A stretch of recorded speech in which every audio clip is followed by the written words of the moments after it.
week's episode of Random Destinations is starting where the Spring River enters into Grand Lake. That is the start of an episode for Grand Lake, and it's also the end of the story for Picher, Oklahoma, Treece, Kansas, and the Tri-States Mining District. So let's go back and get a little bit of history on it.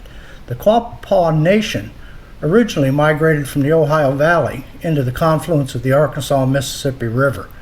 In 1834, they were relocated to the northeast corner of what is now Oklahoma.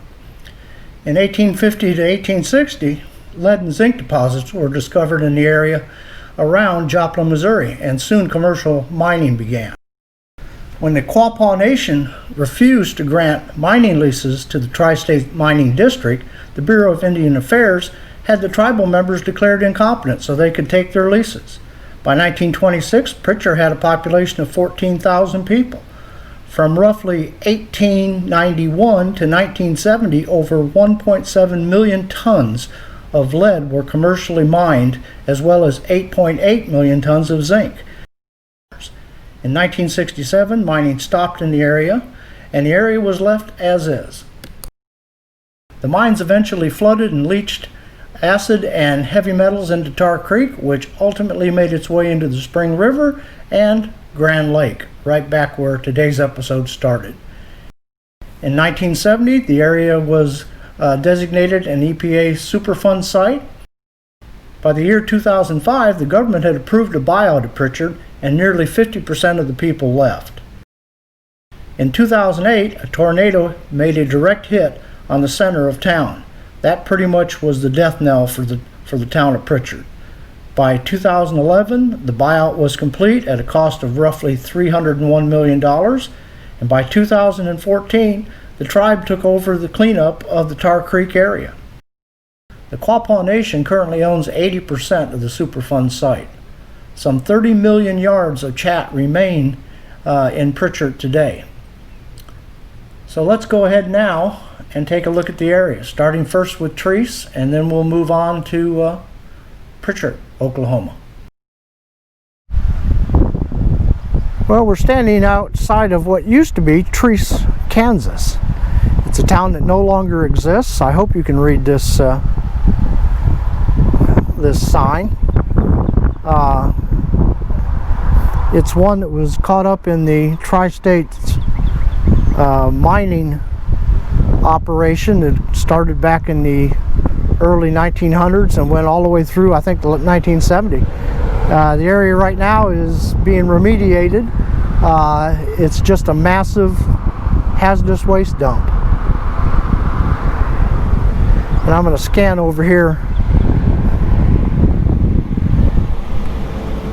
If you look off in the distance past those buildings, you can see some what appear to be piles of sand.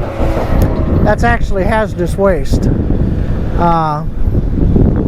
Heavy metals contaminated with lead, zinc, arsenic, manganese, leftover mine operations.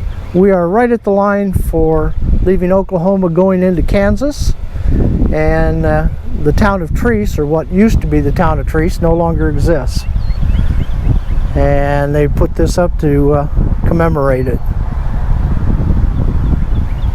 And over this way, if you can see in the distance, it's the Welcome to Oklahoma. We're going to go look at the modern day ghost town of Picher, Oklahoma. It's suffered the same fate as Treece did. So let's go take a look at Picher.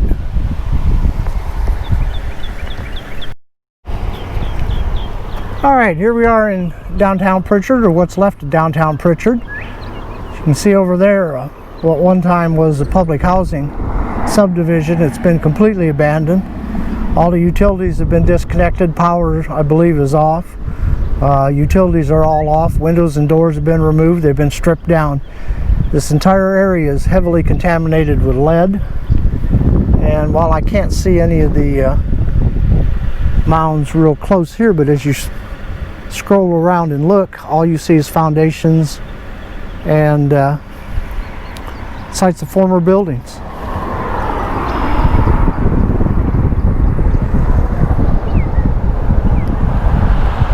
Let's see if we can find us a...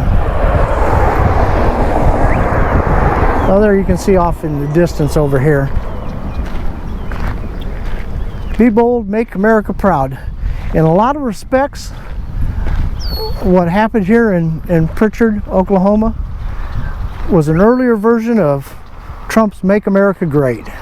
It was nothing but greed, pollution, stealing people's property, all in the name of Make America Great. And look at how it ended. Sure makes me proud. One of the things you see a lot in Picher, not only Picher, but Treece, Kansas, is this no trespassing U.S. property.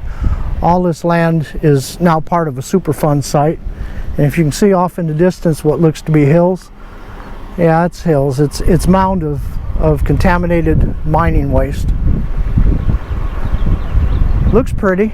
To think, you know, just 25 years ago, kids played on those. They rode dirt bikes on them. People took this stuff and used it for sandboxes. They went ahead and used it in their yard as fill, because they didn't know what they were actually dealing with was contaminated mining waste. And you see a bird, he's got the best seat in town. Sort of what you call Oklahoma mountains. Kind of reminds you of being out west if it wasn't a hazardous waste pit. But the ultimate irony of this is that the cleanup, which is still going on and will probably go on for many, many decades,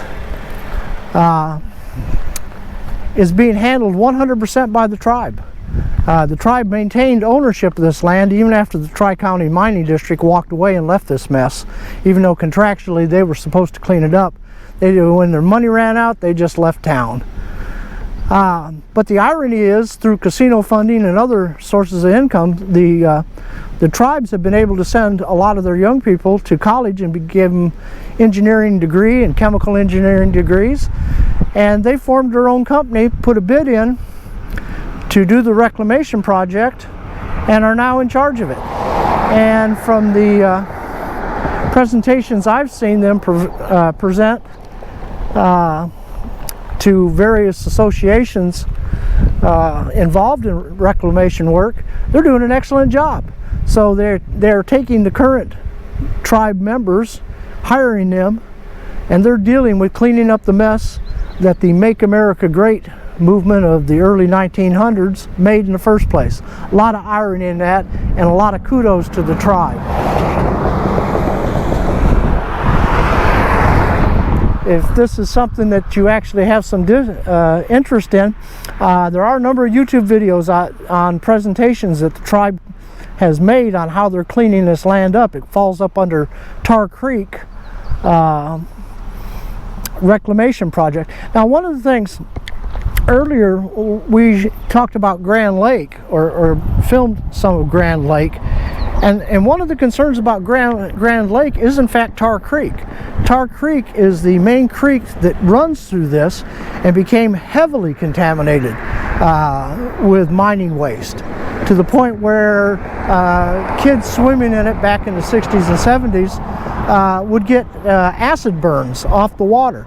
Well, that water from Tar Creek ran through Miami, Oklahoma, into the Spring River, and the Spring River dumps in to Grand Lake, where we just filmed earlier, coming in on the Spring Lake arm of it. And one of the issues that faces people who live on Grand Lake is the slow migration of heavy metal waste from Picher and the Tar Creek mining area. So, interesting to know. I don't know how many people live down there are even aware of that, but that is one of the things.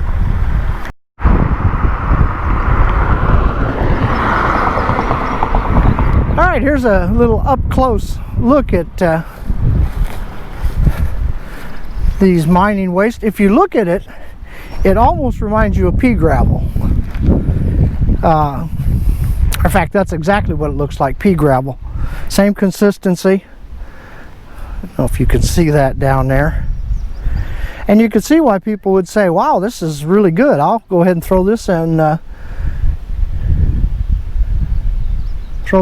yard and make it a great driveway. And yeah, it certainly would. And you can imagine if you were a kid growing up here in the 60s, you'd think this was just great, running up and down these and sliding. But in fact, nope, it's just toxic heavy metal waste.